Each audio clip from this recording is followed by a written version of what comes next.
Como eu havia combinado, agora estarei introduzindo o assunto limites. E o limite é utilizado no intuito de expor comportamentos de uma função nos momentos de aproximação de determinados valores. O limite de uma função possui grande importância no cálculo diferencial e em outros ramos da análise matemática, definindo derivadas e continuidade de funções.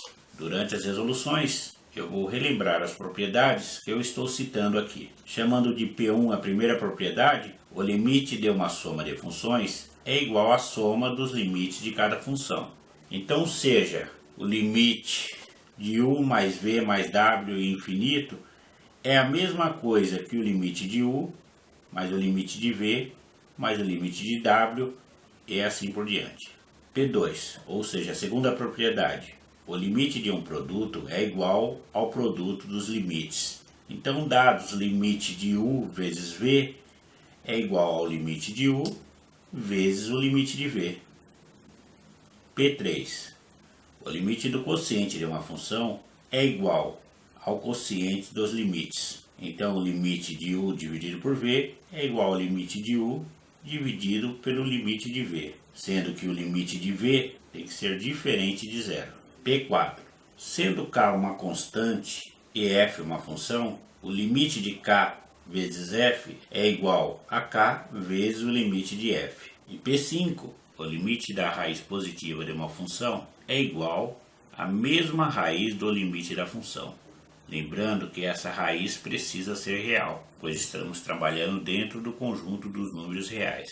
E como neste vídeo a intenção é ter uma noção intuitiva de como funciona o limite, eu peguei essa função, f de x é igual a x mais 3, e a sua representação em forma de limite é limite de x mais 3 com o x tendendo a 2. Para termos noção de como funciona, fiz a representação na tabela e a sua respectiva representação gráfica, supondo que este ponto aqui seja o 2,5. Quando x vale 2,5, substituímos ele no lugar do 3, 2,5 mais 3 dá 5,5. Então, quando x vale 2,5, o seu respectivo y vale 5,5.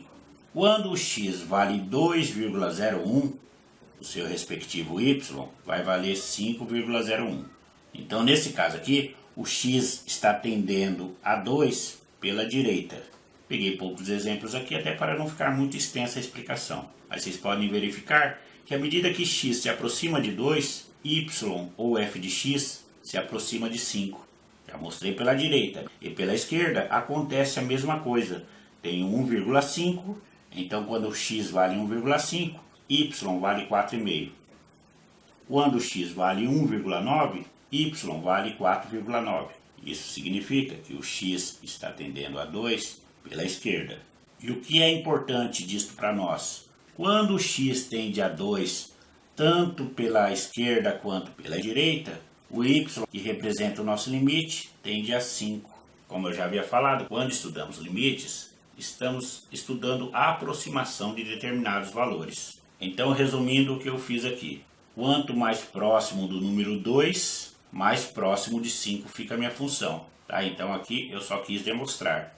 E para resolver a questão, muitas vezes, basta substituirmos os valores, como é esse caso aqui.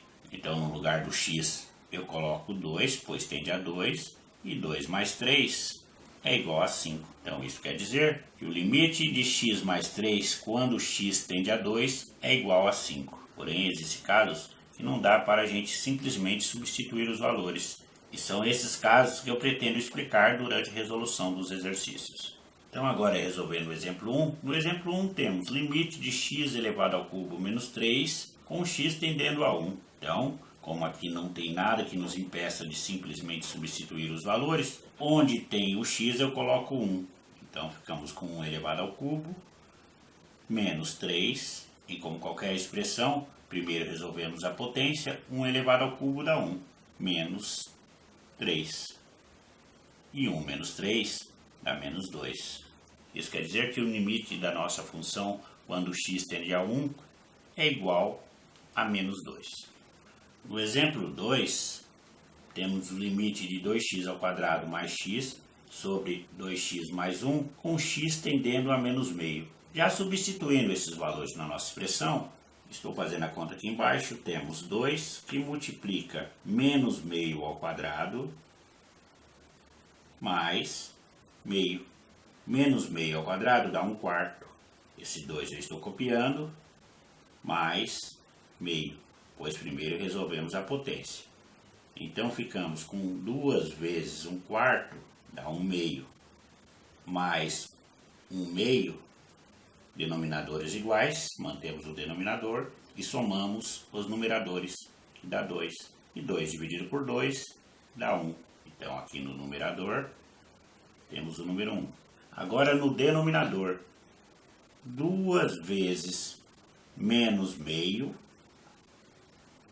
mais 1. Mais com menos dá menos. Eu posso simplificar dividindo 2 com 2. Ficarei com o número 1. 1 vezes 1 dá 1. E esse mais 1 eu estou copiando. Menos 1 mais 1 dá 0. Então no denominador daria 0. E como eu costumo brincar, o primeiro mandamento da matemática: não dividirás por 0. Então isto é impossível, não existe. Então, como isso é indeterminado, eu sou obrigado a eliminar essa indeterminação. E como fazer isso? Então, aproveitando esse exemplo, vai a dica. Estudem primeiro o denominador, porque o numerador geralmente não dá problema algum. Se preocupe sempre com o denominador. Se por acaso der 0, teremos de eliminar essa indeterminação, como eu acabei de falar.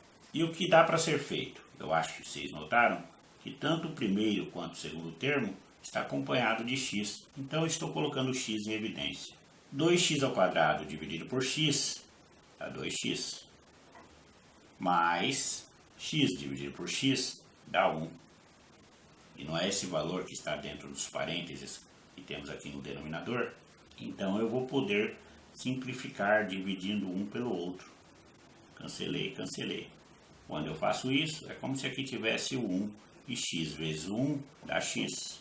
Agora eu substituo o valor. No lugar do x, eu devo colocar o menos meio, que já é a nossa resposta, pois não há contas a serem feitas. Então o limite dessa função, quando x tende a menos meio, é igual a menos meio.